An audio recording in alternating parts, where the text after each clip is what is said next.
listening to The Bo's Nose, a podcast about QI Roberts Junior Senior High School in Putnam County, Florida. And I'm your host, Mr. Bose. And today we have some guests in studio and back in studio to talk about debate, talk about their recent successes, and give us a little sample of debate. So introduce yourselves to our listeners.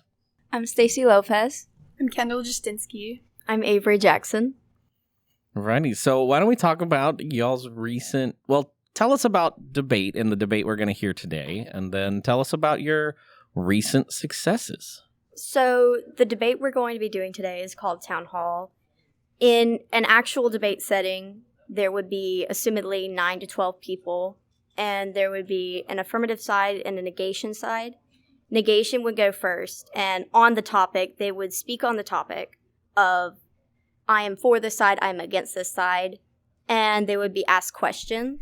And the first person who goes actually has to give a 90-second summary at the end.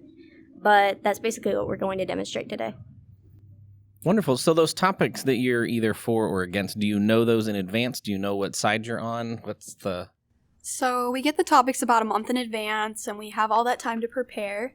And our most recent ones were about the IMF, the International Monetary Funding, whether or not we should get rid of daylight savings time, and whether or not the bombing on Japan was necessary or not. Very cool. So, but I imagine that you don't want to say something somebody else has said, so you have to be know a lot, so that if someone before you steals your thunder. Yeah, they give us a research packet to use, but I personally don't like to use the research packet because every time I look in the research packet, we get there and 80 people use a quote from the same website and article, and it just gets kind of boring to hear. I think it's very important to come up with, your own arguments for your side. And so you to come up with a different perspective to really bring that up instead of saying the same ones that everyone else has. It's also, the judges, they really like when you bring up a new topic that someone hasn't brought up, like a benefit or something that goes against it, and they like that, so they put you at the highest when you do that. They really do like that. But just recently, they started giving us feedback cards, which is another thing that really helped us. Mm-hmm. During your time up there, they'll write stuff down on a card, what you can improve, what you don't need to improve, and then just extra comments out to the side. So it really is a good environment to be in. Cool. So we've got Town Hall. Are there any other styles of debating that you can do at the competitions? Yes, there is round table and tribunal. Round table, we all get in a circle and we just talk about the topic as if there really were no turns to talk. And the guy who does all this, James Fishback, tells us that there are 3 rules: that we're not allowed to stand up, and we're not allowed to use our notes, and that the 3rd rule is there is no rules, which kind of contradicts what he said before. But basically, sometimes it could get violent. And they try to make, treat people how you want to be treated kind of a rule, because they always like a good environment in that type of situation, I guess. But yeah. Depending on how strong of the debater you're paired with, it can get pretty intense. But you're allowed to cut people off and interrupt people, which happens to be one of my biggest pet peeves. So I'm not a big fan of round table. Very cool. So is there anything else you all want to add about the debate competition? Actually, we need to talk about how the QI debate team has done recently. Yeah, so at the last event, I don't know what happened in events prior, but at the last event, it was the 3 of us, and we all went there. Some of us made it, some of us didn't. Stacy and Avery advanced to semifinals. Mm-hmm. Yay! I, however, did not. Sorry. I, however, did not. I took over a year off when it came to debate, and it was not a good idea. So I did not advance, and I went to what they call tribunal, which is a short version of town hall where it's just 3-on-3. And I worked my way back up through there and then won tribunal champ. So, but it really just depends on what time of year you go and what kids you're competing against, because sometimes it's easy and sometimes it's not. Well, none of you are seniors, so I expect good things again from you all next year. So what else do we want to share about debate before we get our sample? There is another competition we do other than Incubate, and it's called FCDI. It is not as debate influenced, if that makes sense. It's more public speaking influenced. Like there's persuasive speaking. There's just talk for the littles who so they can just talk, so they can get used to public speaking and whatnot. I was gonna say there's also impromptu, which is what Avril usually does. I done it sometimes, but I want to go a different route this time. And then there's also Congress, which is what Gavin does, and he really loves that. He's amazing at it. Yeah. And there's many others, but we kind of stick to a minimum, because like we don't really know how to do the other ones because we're not really we don't have many information on those, but yeah. And it's better to take a bigger group to those kinds. If you're only a club of like 7 people, so if we all were to gather up and go, it'd be cool, but some of us can, some of us can't. Conflicting schedules. Well, that all sounds good. And listeners, so if you want to get into it next year, make sure you reach out to Miss Knowles at the beginning of the year. Because I actually don't think there are many seniors in debate, so we should have a pretty strong there is group seniors next left year. last year in Isla. We need you back. But now it's open to middle school, so we have that's a good thing. One junior, which is Gavin, Yes. and then the rest are kind of sophomores and 8th grade. 8th grade. Yes. Or only 8th grader. No, think. there's 2, 3. I don't know about the other one. Alrighty. So let's go ahead and get into it. So we are doing, we're doing Town Hall? Yes. Yeah. All right, so we're going to do Town Hall on the question of whether the bombing of Japan at the end of the Pacific theater of World War II was necessary. Yes. So, a little bit of background knowledge. The bombing of Hiroshima was a really devastating event that happened during World War II. It happened in 1945, and the U.S. dropped not 1, but 2 atomic bombs on Hiroshima and then another one on Nagasaki. And they really just wanted to end the war, and the U.S. really thought that this was the only way to do it. And it was really tragic and had a significant impact on later events. All right, so negation first? Yes, sir. So, in a real debate, I would be up at the front, and I'd have a 3-minute timer. And so I'd say, my name is Avery Jackson from QI Roberts, and I am for the bombing of Japan. I would just like to start by saying that any loss of human life is tragic. However, in some limited instances, it may be necessary. The atomic bombings in Japan is one of those rare instances, because in doing so, beyond the lives lost, millions of lives were spared. To provide some context, it is important to recall that America was not the aggressor in its war with Japan. Instead, Japan attacked Americans on their own soil. America was in a position of defending its sovereignty. At this point in the war, deaths were already amassing, and America was faced with either launching a ground invasion in Japan or implementing the use of atomic bombs. According to the U.S. Army Center of Military History, a ground invasion plan was developed, called Operation Downfall. In late July 1945, the United States War Department estimated that the entire downfall operation would result in 400 to 800,000 American deaths and 5 to 10 million Japanese deaths. The high loss of life for the Japanese was a result of the mindset of the Japanese people created by Emperor Hirohito. The Japanese military mentality was that the best thing a Japanese soldier could do is to die in battle.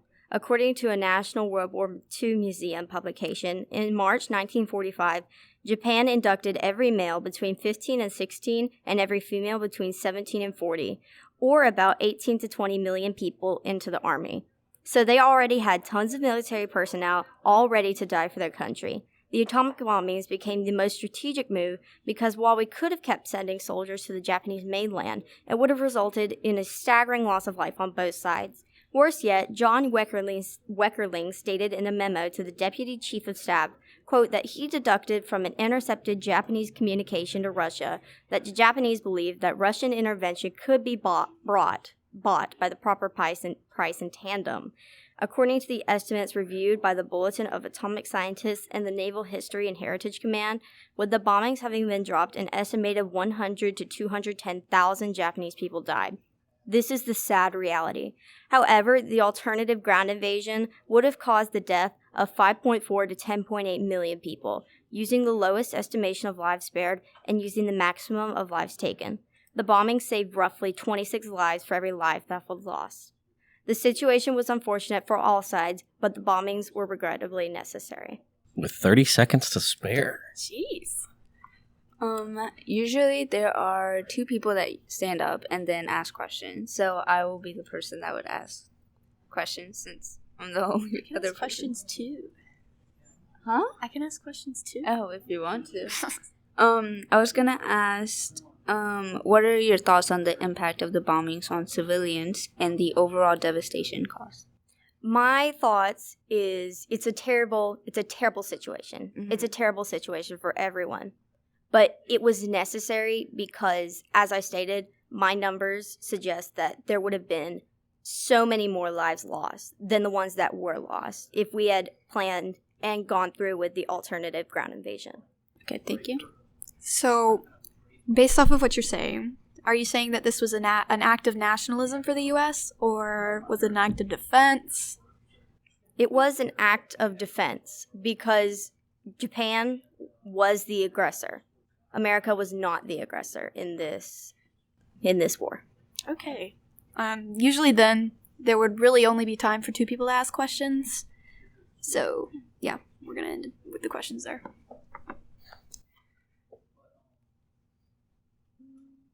Alrighty. Yeah. So then it would be, we are now to 4. Yes. So, like Avery said, we would be up at the front and with the timer and all that. So on August 6, 1945, the United States dropped an atomic bomb on the Japanese city of Hiroshima, and 3 days later, another one was dropped on Nagasaki. This was the first time nuclear weapons were really used in war. While some argue that the bombings were necessary to bring a swift end to World War II, I stand with the side that they were unjustified and could have been avoided, and instead ended up being a grave mistake. The victims of the atomic bombs were not just combatants, but also ordinary citizens who had no involvement in the war. These bombings resulted in the deaths of thousands of innocent civilians, including women, children, and the elderly.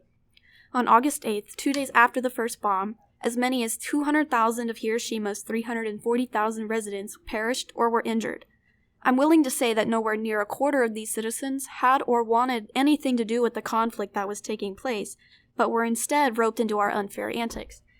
And to add on to that, there's also radiation still in this area that continues to affect people to this day. And to further my stance, the bombings had long-term consequences not just for the victims and their families, but the whole world as a whole. The use of the atomic bomb set a dangerous precedent for the use of nuclear weapons in future conflicts, while also creating an arms race between its nations. It has inspired powerful countries to create even more destructive weapons such as hydrogen bombs, which have the potential to be 1,000 times worse and more powerful than the atomic bomb. And these pose a massive threat to global security. Overall, Japan was already on the verge of surrender, and there was, in fact, other options available at the end of the war, and the use of these weapons resulted in the loss of innocent lives that could have possibly been avoided. The long-term consequences of this historic choice continue to be felt to this day, and as we reflect on this event, it is important to know and remember the devastating impact of war and strive for peaceful resolutions in the future conflicts.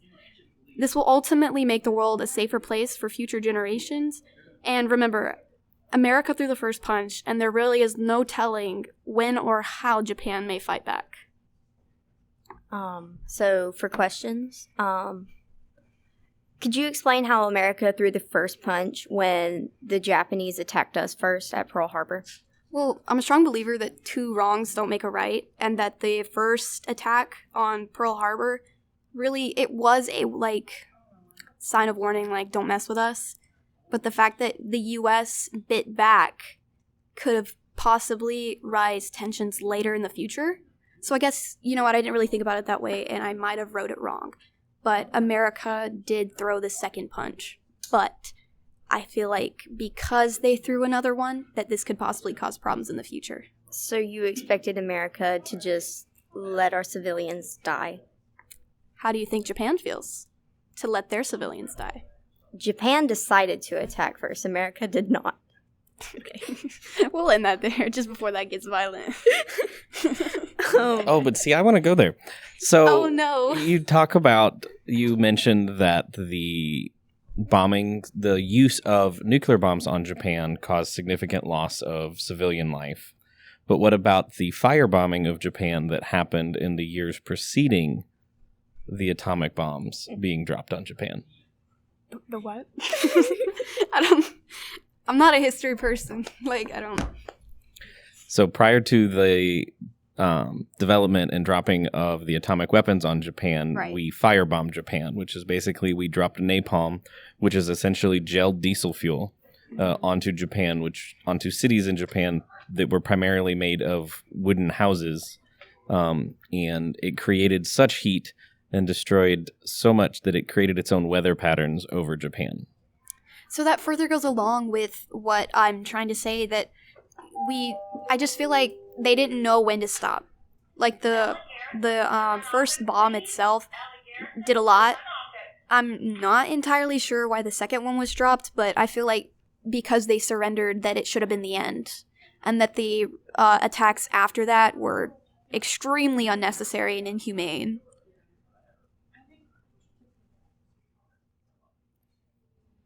What do you think were the alternative options that could have been pursued instead of bombing Japan? Okay, so I remember reading this, and there was conversations between the Secretary of Defense and the President, and there were 4 options that they could have chose from, but the one that was highlighted in bold was to attack Japan from afar.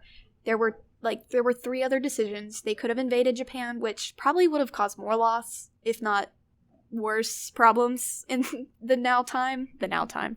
And they overall could have, I don't necessarily remember what they were, but there were other options than to attack Japan head on. Okay, thank you.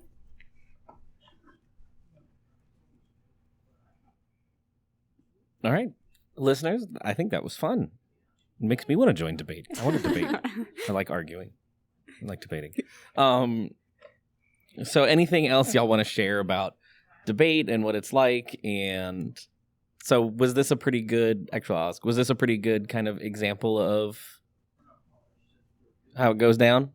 Yes and no. Minus more people involved. Right. Obviously. When there's more people, you can kind of look around the room and see people making faces at some of the statistics and quotes people use, which is my favorite part. Okay. But overall, I feel like if you are somebody who just can't stand to stand in front of a crowd and speak, that this is what you need to be doing. Because I couldn't do it.